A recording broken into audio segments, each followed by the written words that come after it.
Did you just get a new job and before getting paid, your employer or the business you're working for is asking for a Form W-8BEN or a Form W-9? Well, if you want to know more about it, I'm going to tell you in this video. I'm going to tell you who asked for this form.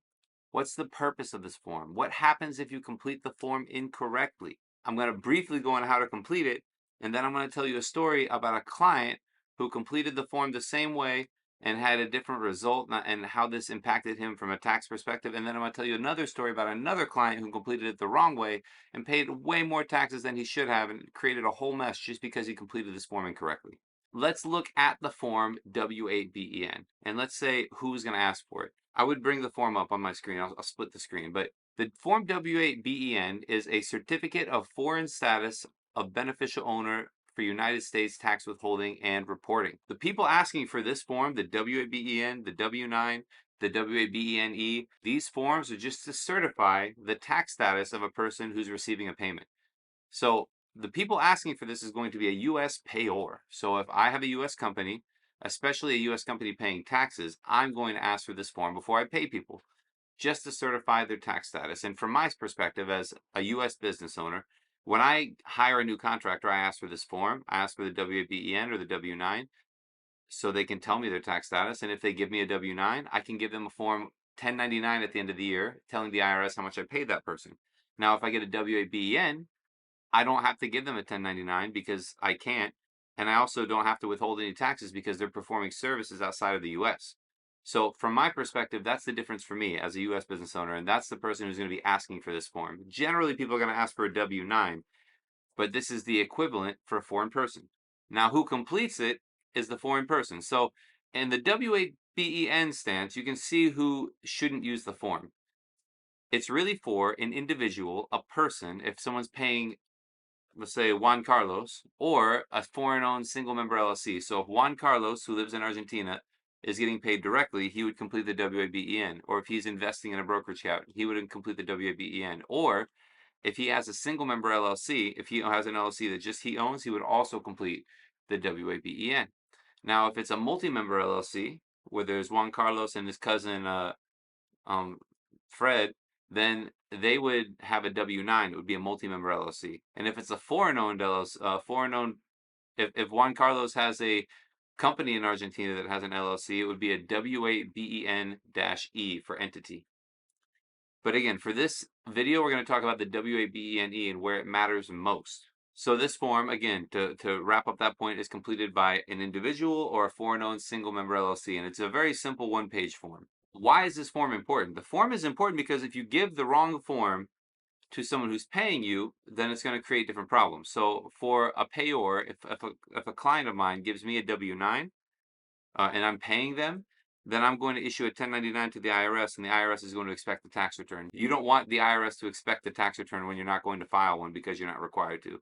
It creates an unnecessary potential hassle. If you complete it incorrectly and you're investing in the stock market and you have dividends and you're not claiming the tax treaty, potentially you're going to be having additional taxes withheld that shouldn't be withheld. So Juan Pablo is from Mexico and he's investing in the US stock market. Now he can claim the treaty between the US and Mexico and get a reduced withholding rate on his dividend income. All the treaties are different and they're all complicated. And on my video, how to complete the form W-8BEN, I'll go over the treaties and filling out the form in more detail. But I want to just get through this like explanatory video because there's a lot of confusion about this very popular form. It's one of my most popular videos. What happens if it's done wrong is the IRS would expect a tax return, or you pay more taxes than you should, or it'll potentially cause problems with your employer. Those are big things if it's done wrong. If you want to know how to complete the W-8BEN, it's a very simple form. You have to put your name, your country of citizenship, your address, your date of birth, and then if the treaty benefits don't apply, for example, if I'm paying someone in Mexico for graphic design services, they don't need to complete the treaty benefits because I'm not going to withhold taxes. So confirming whether or not taxes are going to be withheld in your payments are very important because if they're not, then there's no reason to fill out the treaty section, and you can always resubmit it. Now, a couple quick notes. This form isn't actually sent to the IRS. This form is just kept by the person who's paying you, and it's kept for their records in case the IRS asks about it. But like every W-8BEN that I get, I just keep in my records, and I save it, and you know, if the IRS asks for it, I've never heard about them asking for it, but if they audited me and I didn't withhold taxes and I should have, then potentially it's my problem. So, well, it's always definitely my problem. So because it's my responsibility as a U.S. payor to withhold taxes as applicable. Now, that leads me to the story that I want to tell you that I teased in the beginning of the video. I had a guy in Colombia who was working, who was a graphic designer, and I have a video where I talked about this, I don't know, 500 videos ago, but he was a graphic designer for both Adidas and Nike.